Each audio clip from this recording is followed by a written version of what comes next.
conference is all about innovation, how we can unlock people's voices, our own voices, and how we can learn to become game changers, often in very tricky situations, in large organisations and in government.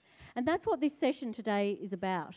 And so it gives me extraordinary pleasure to introduce our moderator, Beverley O'Connor from the ABC. We've worked with Beverley before, and I'm sure you'll find her very insightful, and I'm sure that the way that she talks with our speakers will be exciting, and we will give you plenty of time for your voices and questions and debate to be part of this deep conversation. So without further ado, Beverley O'Connor.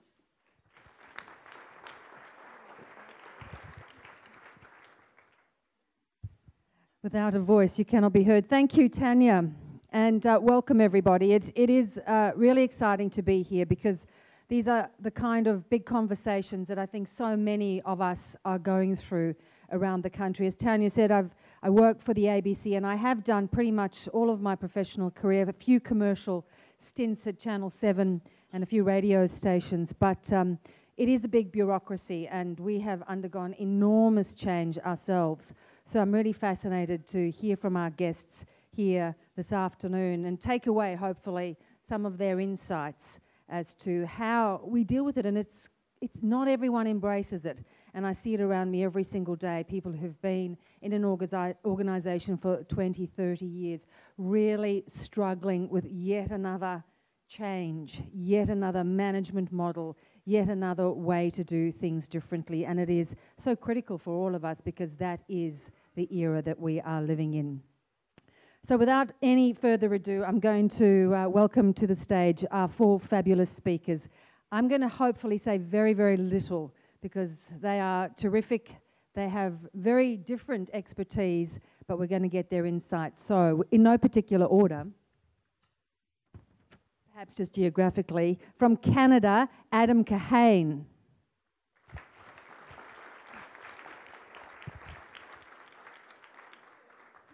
Adam, why don't you come and sit next to me, or wherever you like, in fact.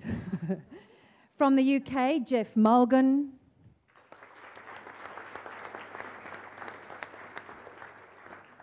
From Singapore, Scott Anthony.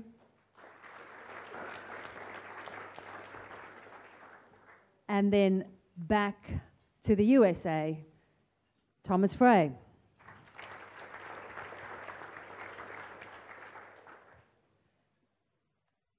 There's a great quote from IBM's ex-CEO, Lou Gerstner, who describes what we're talking about today, which is getting unstuck, using innovation to create change, as getting the elephants to dance, which is a wonderful concept, really, if you think about elephants. Now, Adam is the partner in Rios Partners and in innovation in complex social systems. He's Associate Fellow at the Sade Business School of the University of Oxford.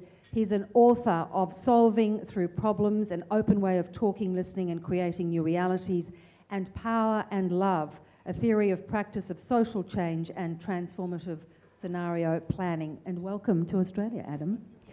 Let's start with you. Why do we, in the first instance, find ourselves increasingly stuck?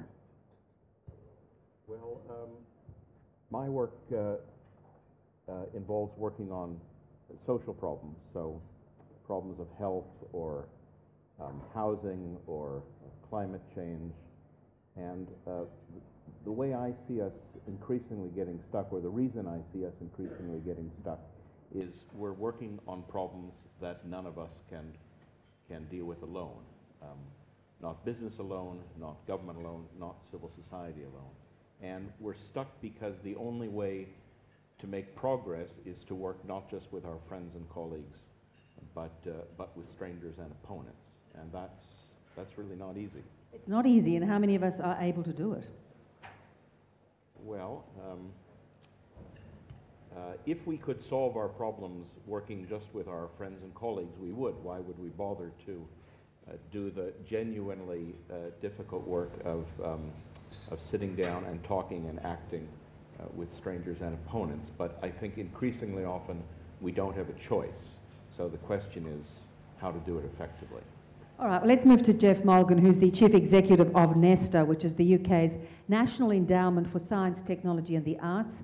He has been a director of the Young Foundation, founder of the think tank Demos, a board member of Atomium Culture, and advisor to many governments around the world on policy and strategy, including recent work in Singapore and the United Arab Emirates. Geoff, if I think about the ABC as an example, I guess for many, many years what it was stability, predictability, order. That's a lot of bureaucracies. That's a lot of government departments. That's a lot of what I guess people expect from bureaucracies. Why are we surprised then that they find innovation difficult? Well, maybe just to kick off with a word in praise of bureaucracy.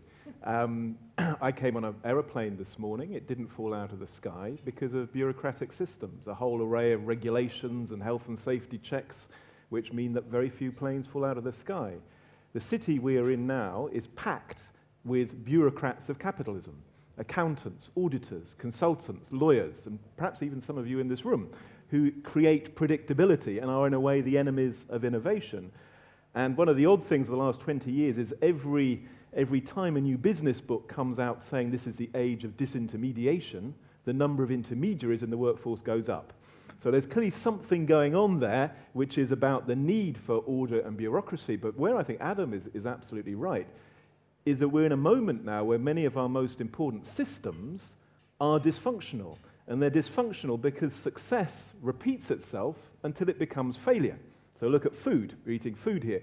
We have a phenomenally efficient food system at producing food and distributing it, but it now produces mass obesity rather than health. We have a financial system which became very good at making profits, but in many countries very bad at creating real wealth. We have a health system which became pretty good at actually curing people, but wholly unsuited to an age of long-term conditions and chronic disease. So again and again, we've got these systems which are stuck, not because they're failing in a way, but almost because they're succeeding at what they were designed for, and yet the world has moved on. How do we then stay ahead of the curve in a way, in terms of the predictability that those systems are eventually going to fail? Well, I think we do need, in every organization, you've got to keep some things predictable. You don't want your bureaucrats experimenting with traffic light colors around Melbourne, let's say.